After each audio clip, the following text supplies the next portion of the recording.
whole load of profound philosophers and so on, so who I greatly respect, Mullah Sadra, and my universalist approach to the Quran is actually orthodox Islam in the Iranian intellectual circles, some of whom I've met, So I don't think Iran was involved in this. What about Iraq? Everyone grumbles at Saddam. No, again, I think there's no evidence. On the contrary, there's evidence he was trying to help America. He was in contact with Susan Lindauer, who was a CIA asset working for the Americans to try and get peace with Iraq and end sanctions. Susan Lindauer is an amazingly brave woman who tried up to the last minute to get peace with Iraq. She was warned by her CIA handlers that there was going to be an attack in New York, so she was out of town at the time.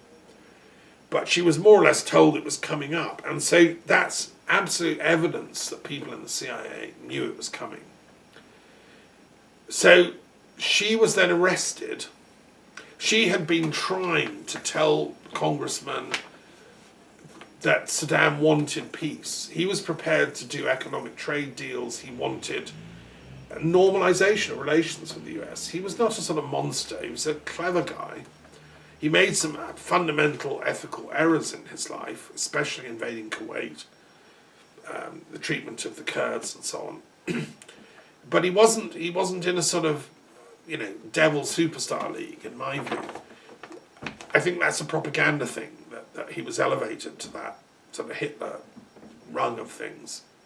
No, on the contrary, he was quite a normal chap who wanted peace with America. Now, Susan Lindauer knew all that, and her contacts were, talking to Saddam. But she was told, shut up, stand down, we're going to war with Iraq. And this is even before 9/11. And then after 9/11, she tried to jump up and down and alert Congress. There's something funny going on here. This 9/11 thing seems to have been a sort of like a weird thing and now it's all about getting Saddam. And for her sins, for her pains, she was then arrested and incarcerated in a military psychiatric unit. And only after about a year did she finally get out through going through every single legal appeal you can. Of an incredibly brave woman who then wrote up her book about the whole experiences, which is why I know about it. So I did reach out to her to give evidence to the Historical Commission. I hope she will at a future date. She wasn't able to join us on this occasion. But the book is her evidence. This proves to me conclusively, 100%, that Saddam Hussein had nothing to do with 9/11. And on the contrary, would have tried to stop it had he known it was coming up. He didn't like bin Laden, Al-Qaeda type of Islam. He was a much more sophisticated Iraqi Muslim, which has a much deeper intellectual content than Arabian Islam from its more recent form. So, no, not Iraq. Here's another hypothesis. What about there were terrorist cells operating at a high level, criminal gangs, but they didn't have any government behind them. These are just like rogue criminals, like the evil people that James Bond has to fight. They don't have any backing from any government. They're just like criminal gangs. What if they had decided to do this because they enjoy causing chaos, they enjoy wars breaking out, because they're also in league with the military arms companies. They own a lot of the shares. They're inventing new weapons of torture and mass destruction. These are like evil criminal types who have some proximity to military industrial complex, but not as government people. They run the thing from a higher level. A sort of evil cabal. Well, okay, that's a hypothesis, possibly. How are we going to find out? Well, that's our job as a historical commission. And that involves criminology, studying international criminal gangs. Could any of them have done it? Okay, now we enter, exploratory territory. So another hypothesis, many people have argued for this one, is that these buildings and the chaos were caused by directed energy weapons or advanced unknown technology directed by some sort of alien super race with evil intentions towards human beings on planet Earth. Some call them the Dracos, like the dark forces of intergalactic warfare who are trying to colonize Earth. And therefore they thought, what we'll do 9/11, it'll create confusion, chaos, they won't know who's done it, it'll be meltdown, they'll all be suspicious and paranoid, and with any luck they'll start throwing nuclear bombs about, and then we'll come in and clean up, and take over and colonize the planet. And our spaceships will appear and say, you humans aren't fit to run a planet, we're taking over. And it'll be a sort of benign stroke authoritarian colonization. Well, there's a lot of people out there saying something like this. There's an awful lot of people claiming to have alien telepathic contact. There's an awful lot of people saying they're coming, they're coming. I suspend judgment. I mean, how on earth could a historian or historical team research that? Well, you could look at all the channelings, you could look at all the books that are published claiming this, you could watch all the videos, you could interview the people, but it's not historical evidence as a normal historical commission would be able to cope with. But that doesn't mean we rule it out. If things like telepathy exist, as they seem to, and if statistically it's probable that there are extraterrestrial advanced civilizations around elsewhere in the galaxy, it's possible that we're being visited as a planet, and there's a lot of evidence for that. And my various academic colleagues, John Mack, did some research into this. He was at Harvard, and some great scholars have gone into all this. I suspend judgment. It's just a hypothesis. I don't like to think that that's true, because I don't like to think there are nasty, evil aliens that would do that kind of thing. But I'm not going to rule it totally out. My job is to just chair the commission and look at all the evidence. So if anyone out there's got evidence for any of these hypotheses, please get in touch. Another option, another hypothesis is, well, no, it's not aliens, it's just supernatural causation. This was an act of God and the avenging angels. The very first histories written here in France and in England were full of miraculous events. Read Bede, the history of the English Church. There's a miracle per page. Read Gregory of Tours, the first real historian of the French. There's a miracle on every page. And we're talking like saints flying, we're talking about angels in troops influencing battles. We're talking about miraculous events. Well, why should they all have stopped? Maybe this was a supernatural, flock of angels. How on earth could we prove that? I don't know. Did anyone have any supernatural sightings in New York that day? Okay, another hypothesis. Okay, so it's plasma-based aliens. That's another theory that's been pushed by a guy in Canada that, yes, it's aliens, but not like little green men or greys or anything. This is a different kind of energy form that manifests as plasma and that can take over, is taking over the planet. And it kind of, but it's doing it insidiously without anybody knowing. And it was behind the advanced technology that made 9/11 happen. Okay. It was done by the Freemasons. This is the usual old, if you can't think of anyone else to blame the Freemasons. Well, that's an old canard. But, there are rogue Freemasons. The guy that shot up all the Swedish Social Democrat students on a little island was a Freemason. But he's a pseudo-Freemason.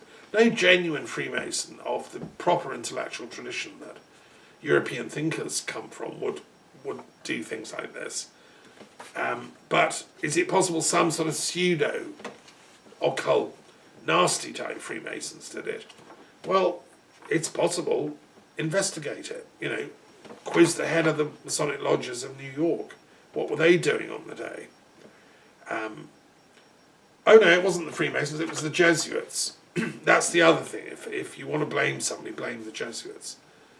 Well, why on earth the Jesuits would have done this, I think the only Jesuits I've ever met have been theologically advanced, critically intellectual type people. But, you know, there are, you know, the Jesuits have been behind a few odd things in history of the world. They sort of, so, investigate. Well, no, it was the Muslim Brotherhood. It was a sort of dark, secret society, anti-Semitic. They wanted to smash this symbol of Jewish capitalism as they saw it, and so they did a deal with bin Laden behind the scenes. Is it possible? Well, you know, some of the thinkers behind the Muslim Brotherhood are pretty extreme. Qutb was not very friendly to the Jewish brothers and sisters like he ought to have been. And so it's possible, you know, again, investigate. What about the Priory of Zion, this shadowy, mysterious force? Some sort of, you know, descendant of some medieval order of knighthood that thinks starting crusades against Islam is a good idea, so they did this in order to launch wars in Iraq and you know, wanted Christian crusaders to go and take over the whole Muslim area. I mean, is anyone that nutty? Is that crazy? Well, Lance von Liebenfels was a Nazi Templar pseudo medieval occultist who sort of founded an order of Holy Grail Knights to kill all the Jews and, you know, establish Nazism. Studied by my you know, friend who wrote the history of the occult origins of Nazism, Nicholas Goodrich Clark, who sadly has died. He was professor of esoteric history at Exeter. It's a shame he's not alive, because he could have sat on our commission. So yeah, strange, weird type of people exist. But would they have had access to the technology to be able to do the Twin Towers and all that? Well, shadowy right-wing occultist Nazi types seem to be surfacing under the Trump bandwagon. So have some of those lots of power and wealth? Well, they seem to. They seem to be behind Trump. Could they have done the 9/11 thing? Could they have thought it was a good idea? Could they have made a team up with some of the hard right-wing Zionists? Because they seem to share a sort of similar worldview, which is it's us against the Muslims, it's us Christians, so and us Jews, you know, and we'll blame it on the Muslims so that then we can attack them all. Well, that's a devil's bargain, but it's possible. So the Priory of Zion, I call that one, which I apologise to any proper members of the Priory of Zion, but I'd say that's the fake Priory of Zion. Then there's another hypothesis, which is this was done by Satanists. Another cabal theory is that, yeah, it was Satanists behind 9/11, and it's Satanists behind pretty much everything that's going wrong since. This is the QAnon theory. There's a satanic group of paedophile Zionists who are running the planet, and now they've done COVID, and we will have to stop it. And, you know, this sort of satanic theory of 9/11 causation, well, it's a hypothesis. I'm willing to look at the evidence, and one of our speakers seemed to be going in that kind of direction. And I just asked, well, fine, you know, if you've got evidence. I mean, I've known lots of different faith leaders and pagans and Druids and Wiccans in my time, and I've known a few who would probably, I don't know if they'd self-identify as Satanists, but they certainly wouldn't think Satan is that evil. You know, they would challenge the theology of the satanic conspiracy theory rhetoric. And I'm not convinced. You see, I've written a book, The Comparative Diabology Study, where I've gone into theories about the devil in all different religions. Just to say it's Satanist is oversimplistic. You know, I want to know which sect, which group, what kind of Satan, who are these people? If it is a pact of Satanists doing it, I need to know the details, because it's incredibly important. And with all due respect, it gives Satan a very, very bad name. I pointed out in the conference that a few years ago there was a sort of satanic conspiracy thing going around in Britain with social workers, that Satanists were having little groups all over Britain and initiating children into it and doing dire things. And it turned out to be fake. It was a sort of Christian evangelical influence that was creating hysteria, like a witch hunt.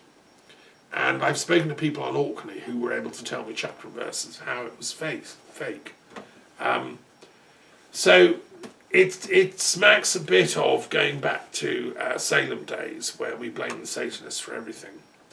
And until I see evidence, actual hard, concrete evidence, it seems to me I'm going to suspend judgment on this, but it looks to me more likely that the QAnon stuff is a PSYOPs operation, stemming from we don't know where, but probably offshore, Russia, Saudi Arabia, God knows where, trying to demoralize and destabilize America's democracy and to back up Trump, who has done some very weird and, negative type of foreign policy decisions. And I know his followers say, well, he hasn't started a war, but hang on, he did fire missiles at Syria. So, again, I suspend judgment, but it is a hypothesis, and, I'm willing to look at it as a historian and as the chair of the commission. If somebody can provide evidence and prove that 9/11 was done by a high-ranking cabal of sworn Satanists, then, define your terms and show me the evidence is all I can say. So, anyway, that was my run through at the end of the day and not all these things obviously came up. Sadly, we didn't have. I'd love historians who have particular hypotheses to come forward, and I'm sure they will over the coming months. Then later in the day, I watched the wonderful event, the architects and engineers. They were also commemorating 9/11, and I watched for an hour or so Richard Gage's work being exposed with films and stuff. But you see, the thing about the architects and engineers, much as I appreciate their work, they stop at the simple assertion that buildings are not caused by the planes. That's it. They don't go any further. They don't, and they've been saying that for 8 years in detail. That work is incredibly important, but it's like taking a car into a garage, getting the MOT, and just being told you failed. They're not telling you why you failed or what you've got to do about it. That's the historian's job. So in a sense, this historical commission that we've set up on Friday is carrying on the work where Richard Gage and the architects and engineers stop. They've never looked at they're not historians, they're buildings and architects and engineer types. It's not their job, so it's our job as historians and academic experts in the social sciences and stuff and ethics to then come in and look at the historical and ethical dimensions. And then later at night I watched an event that had been going on, again on the internet as a webinar, with Adam Schiff chairing the Congress's Intelligence Oversight Committee. And if you haven't seen this, it's really important. They had a special meeting on 9/11 on Friday, and they had 3 witnesses talking about Saudi involvement and Saudi-American relations. So synchronistically, it was one of the things we talked about at our event. And they had a French woman, a rapporteur for human rights from the UN, who's done a big report into the Khashoggi killing. And the UN has said this signals all kinds of blinking red lights. The killing of Khashoggi it broke about 7 types of international law. It broke diplomatic law, embassy law, all kinds of stuff. And she runs through it systematically. Brilliant French woman, an expert in human rights law. I love her to bits. I think she's called Kalimar. And she was giving testimony on behalf of the UN to the Intelligence Committee. And it's strange because I had just mentioned Khashoggi's killing as an example of why I'm so suspicious and think that Saudi Arabia had pre-knowledge and some involvement in this 9/11 event. And there she was saying this on the telly. Then there was another expert, an international relations expert from the Brookings Institute, running through the whole troubled history of America's relations with Saudi Arabia, ever since Roosevelt signed a kind of treaty to guarantee oil during World War II. The problem is that there was never a sort of moral or ethical treaty. They took it purely as geopolitics. And up until fairly recently, Saudi Arabia, by and large, has behaved morally. But now, reaching out to kill someone who was an American citizen, Khashoggi, was American, is beyond the pale. And I made the point that I would have loved to interview Khashoggi for our historical commission because he knew bin Laden. He would have known about these events. He would have had huge insight to offer. And instead he's been cut up into pieces with a bone saw by a forensic surgeon who was flown out, as the French rapporteur pointed out, at the behest of the Saudi state. So this was a state crime. This was not, a bunch of mafiosi. They were state intelligence operatives, and she gives all the details of what's known. And all the evidence points that Mohammed bin Salman was authorising it, knew about it.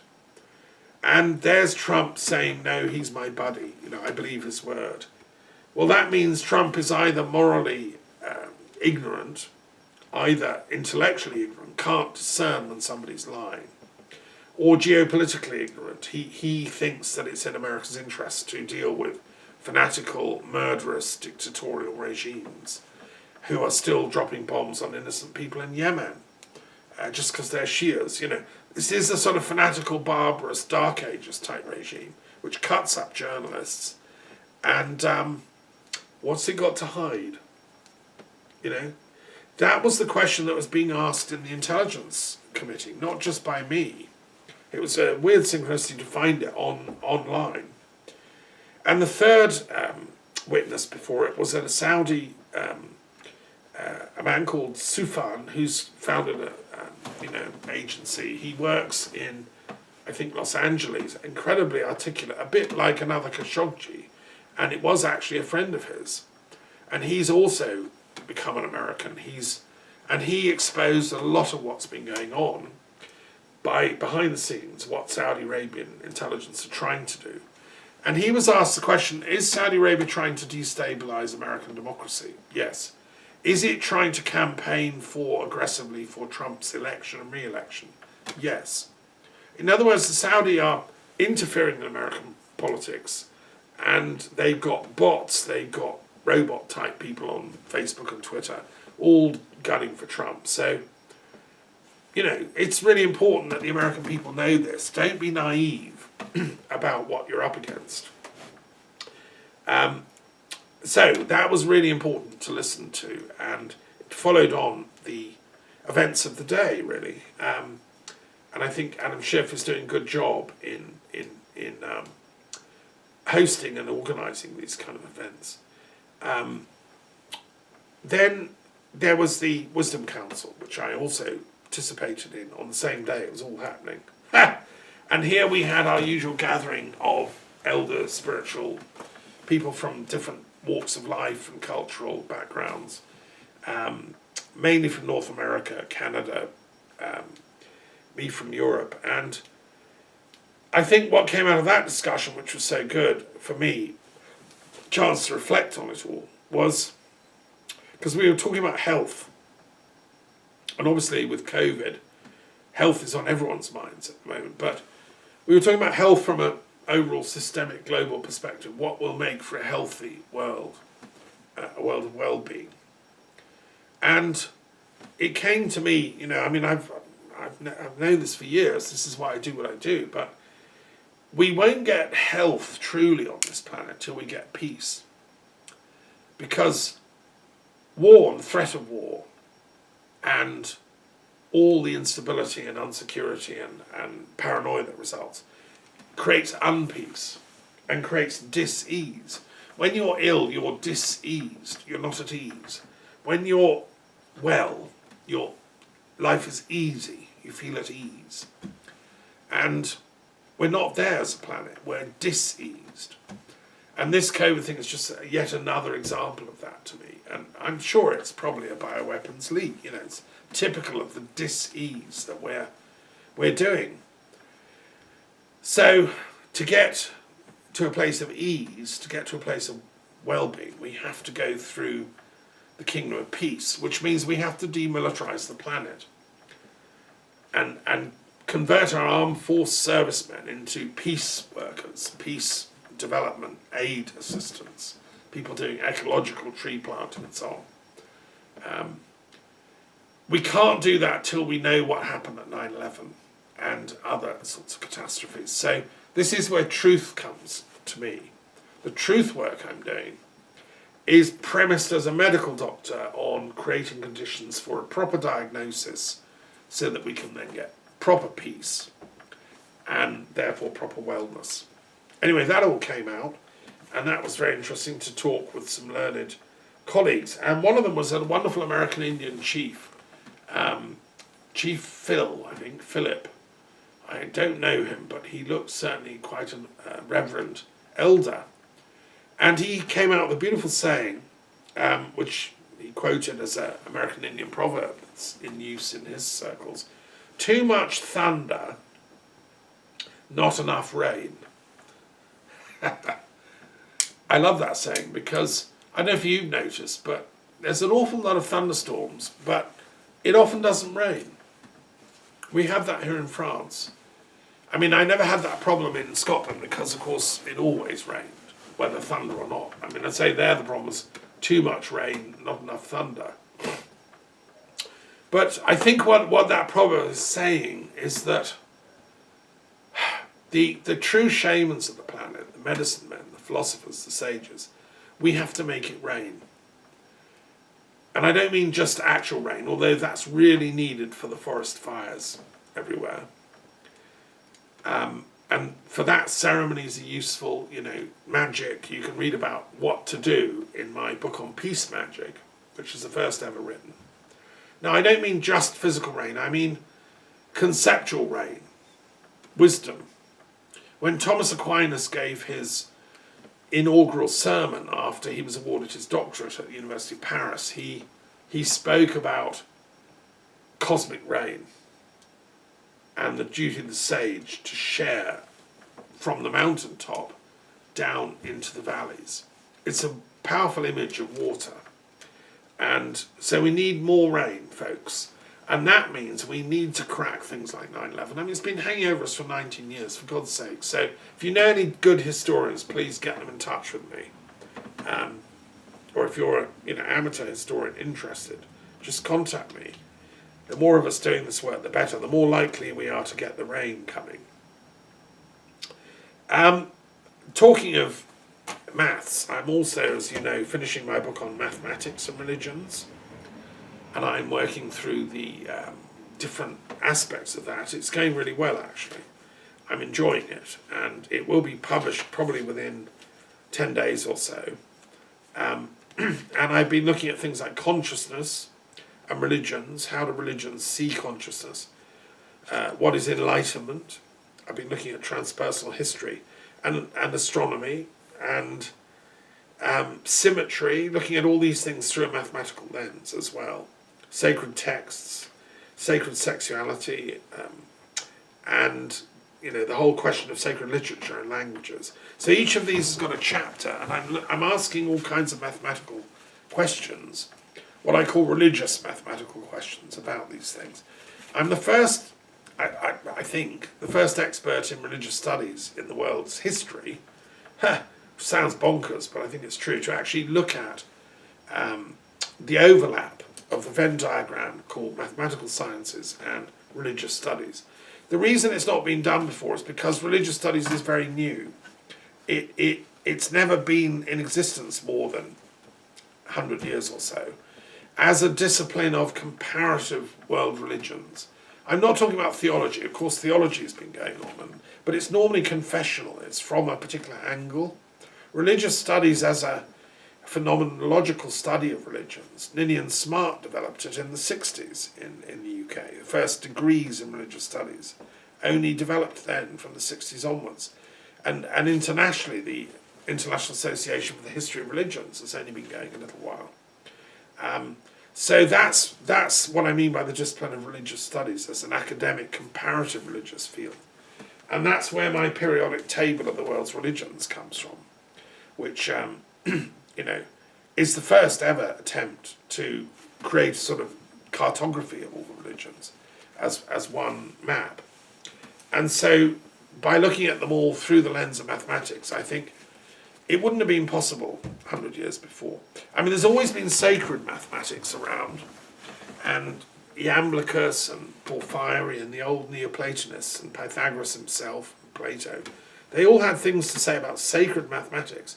They knew mathematics as a sacred project, but they weren't sufficiently knowledgeable and informed about the complexity of world's religions to be able to have the kind of depth of information and disclosure in the book that I'm writing at the moment. So anyway, it's my little offering to the world's intelligentsia who are interested in either maths and or religion. And I'm trying to bridge a gap between the secular scientific mind that thinks mathematically but not ethically, and the spiritual, ethical, philosophical mind that thinks ethically but not mathematically and scientifically. I'm interested in both, and I'm trying to create a bridge between the two. Like that great bridge that links up Sweden and Denmark, It's an architectonic of reconciliation I'm doing. And it's my honour to do it. And then the next book I'm working on, simultaneously, is a book on ethics. Because so many problems in the world are ethical dilemmas. Whoever did 9/11, and I'm going to track them down, had not a clue about ethics. They thought this is a good idea. I mean, come on. Killing unarmed people. I mean, look at old Muhammad. He wouldn't even take weapons when he went to Mecca, as I said at the beginning of my talk. That's why I don't think Muslims would have done 9/11. They're not that evil, And if they were set up to do it, then I think that's what happened. They were set up to do it, manipulated, and I think that's totally wrong. So I'm determined to crack, for ethical reasons, who did it. And my job is to look at global ethics. So the book I'm working on is called Towards an Ethical Calculus. And I'm trying to give people a formula, a way of making complex ethical decisions based on the whole history and philosophy of ethics, which I go into in detail, but in a practical tool that you can use. If you have an immediate dilemma, should you do X or Y or Z, you can use my book and you can work out how to solve that puzzle. So anyway, I'm enjoying that. And in a time of COVID, of course, there are lots of ethical problems. Should I wear a mask if I sit on the terrace? Should I let people come around my museum without a mask? Should I go to England and see my friends, even though, it's all second wave time? And should I go to the south of France and see friends? What about, should I wear a mask? Etc., etc. Who did it? How can we discover if this is a bioweapon leak? Who's going to blow the whistle? Who's going to come forward? Is vaccination the solution? Why does Robert Kennedy say it's not? Is he right? Should I be joining people demonstrating in Trafalgar Square against masks? Why not? Etc., etc. Should there be a second lockdown? Should the schools be closed again? Is it all a hoax invented by, evil WHO people, as some fanatics say? These are all ethical questions, and the book that I'm working on gives you a way of working out right and wrong. What about Brexit? That's still looming over us. Is Brexit right? Is it wrong? What about Johnson's saying he's going to ignore the treaty that he signed with the European Union? Even that he's going to tear up and ignore. I mean, the man has as much ethics as an ant. The man is unethical and should never be allowed into